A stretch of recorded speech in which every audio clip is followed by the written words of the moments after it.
Kottayam medical കോളേജിലെ കെട്ടിടം തകർന്നു വീണു. മെഡിക്കൽ കോളേജിലെ 14-ാം വാർഡാണ് ഇടിഞ്ഞു വീണത്.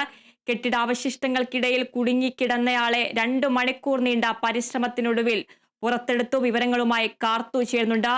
കാർത്തു, കെട്ടിടാവശിഷ്ടങ്ങൾക്കിടയിൽ കുടുങ്ങിയ ആളെ 2 മണിക്കൂർ നീണ്ട പരിശ്രമത്തിനൊടുവിലാണ് ഇപ്പോൾ പുറത്തെടുത്തത്. കോട്ടയം മെഡിക്കൽ കോളേജിലെ കെട്ടിടം തകർന്നു വീണു. മെഡിക്കൽ കോളേജിലെ 14-ാം വാർഡാണ് ഇടിഞ്ഞു വീണത്. കെട്ടിടാവശിഷ്ടങ്ങൾക്കിടയിൽ കുടുങ്ങിക്കിടന്നയാളെ 2 മണിക്കൂർ നീണ്ട പരിശ്രമത്തിനൊടുവിൽ പുറത്തെടുത്തു. വിവരങ്ങളുമായി ആന്റണി ജിസ്റ്റോർ ചെയ്യുന്നുണ്ട്. ആന്റണി, 2 മണിക്കൂർ നീണ്ട പരിശ്രമത്തിനൊടുവിലാണ് കെട്ടിടാവശിഷ്ടങ്ങൾക്കിടയിൽ കുടുങ്ങിയ ആളെ ഇപ്പോൾ പുറത്തെടുത്തിരിക്കുന്നത്. പ്രദേശത്ത് ഇപ്പോൾ വ്യാപകമായിട്ടുള്ള പ്രതിഷേധമൊക്കെ നിലനിൽക്കുന്ന ഒരു സാഹചര്യം. കൂടുതൽ വിവരങ്ങൾ എങ്ങനെയാണ്?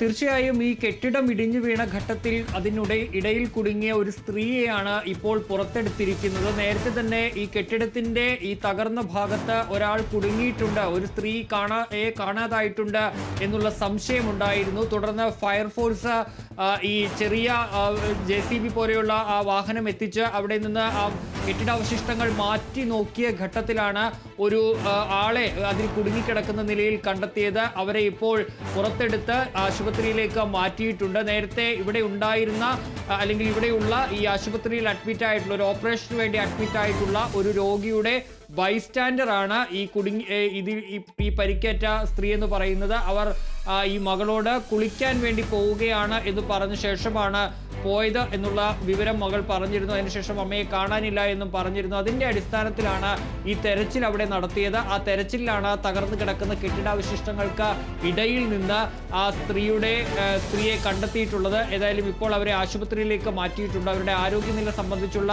വിവരങ്ങളൊക്കെ ഇനി ലഭ്യമാകേണ്ടതുണ്ട്. ഏതായാലും ഈ അപകടം നടന്ന് ഏതാണ്ട് 2 മണിക്കൂർ പിന്നിടുമ്പോഴാണ് അവരെ ഈ അവശിഷ്ടങ്ങൾക്കിടയിൽ നിന്ന് പുറത്തെടുക്കാൻ കഴിഞ്ഞത് എന്നുള്ളതാണ് ഇപ്പോൾ ഏറ്റവും പ്രതിഷേധത്തിലേക്ക് നയിച്ചിരിക്കുന്ന ഒരു കാര്യം. എന്തുകൊണ്ട് ആ ഘട്ടത്തിൽ രക്ഷാപ്രവർത്തനം ഈ ഭാഗത്തൊന്നും നടത്തിയില്ല എന്നുള്ള ചോദ്യമാണ് അവിടെ എത്തിയിരിക്കുന്ന ജനപ്രതിനിധികളടക്കം ചോദിക്കുന്നത്. അവിടെ അവർ വലിയ പ്രതിഷേധവും ഉയർത്തുന്നുണ്ട്. ഏതായാലും ഇനിയും ഈ ഭാഗത്ത് തെരച്ചിൽ നടത്തണമെന്നുള്ള ഒരു ആവശ്യമാണ് അവിടെ ചാണ്ടി ഉമ്മൻ അടക്കമുള്ള ആളുകൾ ഉന്നയിച്ചിരിക്കുന്നത്. കാരണം തൻ്റെ അടുത്തും പല ആളുകളും വന്നിങ്ങനെ അമ്മയെ കാണാനില്ല എന്നൊക്കെ പറഞ്ഞു. അപ്പോൾ അതുകൊണ്ട് തന്നെ ഇനിയും അതിനുള്ളിൽ ആളുകൾ ഒരുപക്ഷെ കുടുങ്ങിയിട്ടുണ്ടാകാം. ഇത് അടച്ചിട്ടിരുന്ന ഒരു സ്ഥലമാണെന്ന് പറയുന്നതിൽ അർത്ഥമില്ല.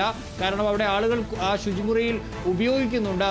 അങ്ങനെയാണ് ഇപ്പോൾ ആ ഒരാളെ അവിടെ നിന്ന് ലഭിച്ചത്. അപ്പോൾ അവിടെ ഇനിയും ആളുകൾ ഒരുപക്ഷെ ഉണ്ടായേക്കാം എന്നുള്ളൊരു കാര്യമാണ്. അതുകൊണ്ട് തന്നെ ഈ തെരച്ചിൽ അവസാനിപ്പിക്കരുത്, അവിടെ ഈ രക്ഷാപ്രവർത്തനം തുടരണം എന്നുള്ള നിർദ്ദേശമാണ് അല്ലെങ്കിൽ ഒരു ആവശ്യമാണ് അവിടെ അവർ ഉന്നയിക്കുന്നത്.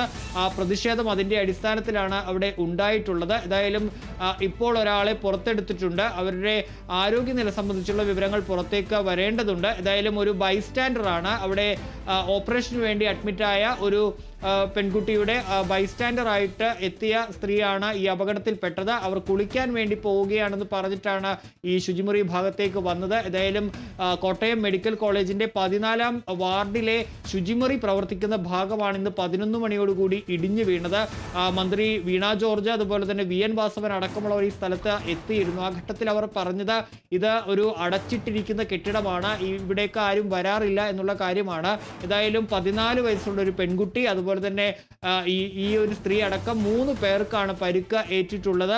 ഏതായാലും മറ്റു 2 പേരുടെ പരിക്ക് അത്ര സാരമുള്ളതല്ല. പക്ഷേ 2 മണിക്കൂറോളമാണ് ഇപ്പോൾ പുറത്തെടുത്ത ആ സ്ത്രീ ആ കെട്ടിടാവശിഷ്ടങ്ങൾക്കിടയിൽ കുടുങ്ങിക്കിടന്നത് എന്നുള്ളതാണ് ഏറ്റവും പ്രധാനപ്പെട്ട ഒരു കാര്യമായുള്ളത്. ഏതായാലും ഇനിയും രക്ഷാപ്രവർത്തനം ആ ഭാഗത്ത് തുടരുക എന്നുള്ള ഒരു ആവശ്യം തന്നെയാണ്. ഏതായാലും അതിന്റെ അടിസ്ഥാനത്തിൽ ആ ഭാഗത്ത് തിരച്ചിൽ ഇനിയും തുടരാൻ തന്നെയാണ് ഇപ്പോൾ തീരുമാനിച്ചിരിക്കുന്നതെന്നാണ് മനസ്സിലാക്കാൻ കഴിയുന്നത്.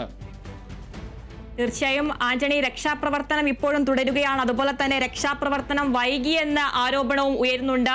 ചാണ്ടി ഉമ്മൻ MLA അടക്കം പറയുന്നുണ്ട്. അതുപോലെ തന്നെ വ്യാപകമായിട്ടുള്ള പ്രതിഷേധം, രക്ഷാപ്രവർത്തനം വൈകി എന്നതിൽ വ്യാപകമായിട്ടുള്ള പ്രതിഷേധവും സ്ഥലത്ത് നടക്കുന്നുണ്ട്. കാലപ്പഴക്കമുള്ള കെട്ടിടമാണ്. ഒരു സൂചനാ ബോർഡുകളും ഒരു മുന്നറിയിപ്പ് ബോർഡുകളോ ആ കെട്ടിടത്തിന്റെ അവിടെ സ്ഥാപിച്ചിരുന്നില്ല എന്നുള്ളതും ഏറ്റവും എടുത്തു പറയേണ്ടതാണ്. തീർച്ചയായും അങ്ങനെ തന്നെയാണ്. ഈ രക്ഷാപ്രവർത്തനം വൈകിയത് അല്ലെങ്കിൽ രക്ഷാപ്രവർത്തനം കൃത്യമായി നടന്നില്ല എന്നുള്ളൊരു ആക്ഷേപമാണ് ചാണ്ടി ഉമ്മൻ അടക്കമുള്ള ജനപ്രതിനിധികൾ ഉന്നയിക്കുന്നത്. കാരണം ആദ്യഘട്ടത്തിൽ തന്നെ ഈ കെട്ടിടം ഇടിഞ്ഞ് വീണ ഘട്ടത്തിൽ തന്നെ ആ ഭാഗത്ത് തിരച്ചിൽ നടത്തേണ്ടതായിരുന്നു. പക്ഷേ അവിടെ ആരും വരാൻ സാധ്യതയില്ല. അത് ഒരു ഉപയോഗിക്കാത്ത ഭാഗമാണ്, ആ കെട്ടിടം അടച്ചതാണെന്നുള്ളൊരു കാര്യമാണ് അപ്പോൾ ആ ഘട്ടത്തിൽ പറഞ്ഞത്. ഏതായാലും അത് ഇത്രയും വൈകി എന്നുള്ള ഒരു ആക്ഷേപം ശക്തമായി തന്നെ നിലനിൽക്കുന്നുണ്ട്. ഏതായാലും ഇനി അങ്ങനെ പാടില്ല, രാഷ്ട്രീയം തങ്ങൾക്ക് ഈ വിഷയത്തിലില്ല. ഏതായാലും അവിടെ തെരച്ചിൽ നടത്തണം, രക്ഷാപ്രവർത്തനം നടത്തണമെന്ന ആവശ്യത്തിൽ ഉറച്ചു നിൽക്കുകയാണ് ഇപ്പോൾ ഈ ചാണ്ടിയുമ്മൻ അടക്കമുള്ള ആളുകൾ. ഏതായാലും നേരത്തെ ഈ കെട്ടിടം ഈ ജീർണാവസ്ഥയിലായിരുന്നു, അപകടാവസ്ഥയിലായിരുന്നു എന്നുള്ള കാര്യം പറയുന്നുണ്ട്. ആ കെട്ടിടം അടച്ചിരുന്നതാണ്, അവിടേക്ക് മറ്റ് രോഗികളെ ഒന്നും പ്രവേശിപ്പിച്ചിരുന്നില്ല എന്നുള്ളതാണ് വീണ ജോർജ് ആരോഗ്യമന്ത്രി അടക്കം പറഞ്ഞിരുന്നത്. ഈ കെട്ടിടം ഉപയോഗശൂന്യമായൊരു കെട്ടിടമാണ്. പ്രത്യേകിച്ച് ഈ ഇടിഞ്ഞു വീണ ശുചിമുറി അടക്കമുള്ള ഭാഗങ്ങൾ അത് പൂർണ്ണമായും ഉപയോഗശൂന്യമായൊരു ഭാഗമാണ് എന്നുള്ളതാണ് മന്ത്രി VN വാസവനും ആരോഗ്യമന്ത്രി വീണ ജോർജും ഒക്കെ പറഞ്ഞിരുന്നത്. ഏതായാലും പക്ഷേ അതിനിടയിലും ഒരുപക്ഷെ ആളുകൾ അവിടേക്ക് വരാനുള്ള സാധ്യതയും തള്ളിക്കളയാൻ കഴിയില്ല. ഏതായാലും ഇപ്പോൾ രക്ഷാപ്രവർത്തനം തുടരുകയാണ്. ഇനിയും അവിടെ ആളുകൾ ഉണ്ടായേക്കാം എന്നുള്ളൊരു സംശയത്തിന്റെ അടിസ്ഥാനത്തിലാണ് രക്ഷാപ്രവർത്തനം തുടരുന്നത്. തീർച്ചയായിട്ടും ആന്റണി, മന്ത്രിമാരടക്കം പറഞ്ഞു ഉപയോഗിക്കാത്ത കെട്ടിടമാണ്, ഇപ്പോൾ ഇനി ഉപയോഗിക്കാത്ത കെട്ടിടമാണ്, എങ്ങനെയാണ് ആളുകൾ അവിടെ എത്തിയത്, ഇനിയും ആ ഒരു പൊളിഞ്ഞു വീണ ഭാഗത്ത് ആളുകൾ കുടുങ്ങിക്കിടക്കുന്നുണ്ടോ എന്നടക്കമുള്ള കാര്യങ്ങൾ അറിയേണ്ടതുണ്ട്. ഈ രക്ഷാപ്രവർത്തനം നടത്തിയവരുടെ ഇപ്പോൾ രക്ഷപ്പെട്ടവരുടെ ആരോഗ്യനില ഇപ്പോൾ എങ്ങനെയുണ്ട് എന്നടക്കമുള്ള കാര്യങ്ങൾ വ്യക്തമാകുന്നുണ്ടോ? തീർച്ചയായും ആ 14കാരിയും മറ്റൊരു സ്ത്രീക്കും അവർക്ക് നിസ്സാരമായ പരിക്കുകളാണ് ഉള്ളത്. പക്ഷേ ഇപ്പോൾ പുറത്തെടുത്ത ആ സ്ത്രീയുടെ ആരോഗ്യനില സംബന്ധിച്ച ഇപ്പോൾ കൃത്യമായ വിവരമില്ല. നമുക്കറിയാം, ആ കെട്ടിടാവശിഷ്ടങ്ങൾ നമ്മൾ കാണുന്നതാണ്. അതിനിടയിൽ നിന്നാണ് അവരെ പുറത്തേക്ക് എടുത്തത്. ഏതാണ്ട് 2 മണിക്കൂറോളമാണ് ആ സ്ത്രീ അവിടെ കുടുങ്ങിക്കിടക്കുകയും ചെയ്തിട്ടുള്ളത്. അതുകൊണ്ട് തന്നെ ആരോഗ്യനില സംബന്ധിച്ചുള്ള വിവരങ്ങൾ ഇനി പുറത്തേക്ക് വരേണ്ടതുണ്ട്. അവരെ ഇപ്പോൾ ആശുപത്രിയിലേക്ക് കൊണ്ടുപോയിട്ടുണ്ട്.